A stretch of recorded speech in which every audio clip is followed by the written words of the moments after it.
श्रीनिवासन जी, मुझे बड़ा ताज्जुब होता है कि आप जानवरों का इस्तेमाल करते हैं। दरअसल जानवरों से बेहतर ये काम कोई नहीं कर सकता, इसीलिए हम उन्हें काम पे लगाते हैं। वो कैसे? देखिए, गाय के बारे में तो हम सब जानते हैं, गाय दूध देती है, पर 4-5 बछड़े पैदा करने के बाद जब गाय दूध देना बंद कर देती है तो लोग समझते हैं कि गाय बेकार हो गई है। इसी तरह लोग कचरे को भी बेकार समझते हैं, पर माइनस और माइनस के मिलने पर ही प्लस बनता है। बस इन दोनों चीजों को साथ में जोड़ने की जरूरत है। इसलिए हम सब्जी मार्केट से हर 4 घंटे में बचा हुआ माल उठाते हैं। कुदरत ने हर चीज के लिए वक्त दिया है, अगर उस वक्त के अंदर आप सही इस्तेमाल कर ले तो वो चीज बेकार नहीं रहती, उसमें से कुछ काम की चीज निकलती है। इसलिए हम अपने प्रोजेक्ट में गाय को अपॉइंट करते हैं, हर 35 किलो छिलकों के लिए एक गाय। उनका काम है इन सब्जियों के ताजे छिलकों को खाना, गोबर देना और फिर शेड में आराम करना, रिटायर्ड जिंदगी जीना।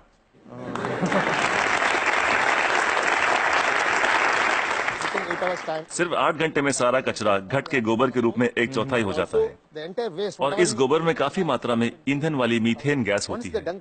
हम तुरंत गोबर को बायोडाइजेस्टर में डाल देते हैं, इसमें से मीथेन गैस निकल जाती है और हमें बिना मीथेन के गोबर का एक घोल मिलता है।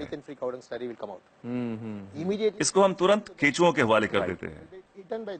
केचुए उसे खा लेते हैं और उनके पेट से जो बाहर आता है उसे कहते हैं वर्मी कास्ट। ये दुनिया की सबसे बेहतरीन खाद होती है। दुनिया की सबसे बेहतरीन खाद। इसे ब्लैक गोल्ड या काला सोना भी कहा जाता है। खेती के लिए बहुत अच्छा है। अगर बैक्टीरिया वाले तरीके से खाद बनाएं तो इसमें 45 दिन लग जाते हैं। और यहाँ देखिए, सोमवार की सुबह 6 बजे माँ सब्जियां काटती है, 9 बजे गाड़ी आकर उसका बचा हुआ हिस्सा ले जाती है, 10:30 बजे हम वो गाय को दे देते हैं, शाम 6 बजे तक गोबर निकल आता है। बायोडाइजेस्टर में गोबर से मीथेन निकाल ली जाती है और उसका घोल बचता है, उसे केचुए खा लेते हैं और तीसरे दिन सुबह तक यानी 72 घंटों से भी कम समय में ब्लैक गोल्ड मिल जाता है। खाद बनाने का ये दुनिया का सबसे तेज तरीका है। कोई मशीनें काम नहीं कर पाएगी, वो भी बिजली का इस्तेमाल किए बिना। देखिए, आपके पास जो मोबाइल फोन है, चार्ज न करो तो बेकार है, टेक्नोलॉजी फेल हो जाती है। लेकिन गाय जो भी खाती है उससे एनर्जी बनाकर हमें देती है, और गाय को रोज चार्ज भी नहीं करना पड़ता। और दूसरे जानवरों का इस्तेमाल कैसे होता है? मसलन मुर्गियां क्या करती हैं? जो सड़ी गली चीजें गाय को नहीं दे सकते उसे हम सीधा कॉम्पोस्ट पिट में डाल देते हैं, पर वहाँ उसमें मैगेट्स पैदा हो जाते हैं। मैगेट्स मतलब वो छोटे छोटे कीड़े? छोटे कीड़े। ये कीड़े मुर्गियों को बहुत पसंद हैं, चुन चुन के खा लेती हैं और बदले में अगले दिन सुबह बेहतरीन अंडे देती हैं। जो लोग कीड़ों को देखकर मुंह बनाते हैं वो अगली सुबह उन अंडों से बने ऑमलेट को बड़े मजे लेकर खाते हैं।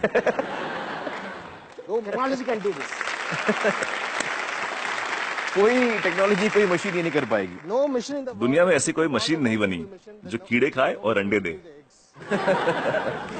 बिल्कुल ठीक, बिल्कुल ठीक। लेकिन हर चीज में जहाँ कुछ खूबियाँ होती हैं वहाँ कुछ खामियां भी होती हैं। ओके। मुर्गियों के साथ एक परेशानी है, आप चाहे पूरा दिन उनसे काम ना लें, आराम करने दें, फिर भी वो रात को काम नहीं करेंगी। तो रात को कौन काम करता है? रात को हमें मेंढक को काम पर लगाना पड़ता है और वो सिर्फ नाइट ड्यूटी ही करते हैं।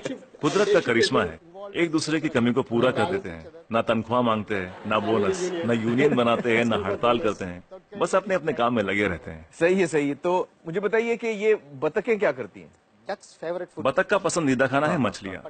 अब मछली बाजार का कचरा म्युनिसिपैलिटी के लिए सरदर्द होता है, पर वही मछलियाँ बतख के लिए दावत है। तो अगर आप हर 3 घंटे में मछली बाजार का कचरा उठा के बतखों को दे दे तो ये तुरंत हजम कर लेंगी। 15-20 मिनट में सब कुछ सफाचट, और कचरा अगले दिन बतखों के खूबसूरत अंडों में तब्दील हो जाएगा।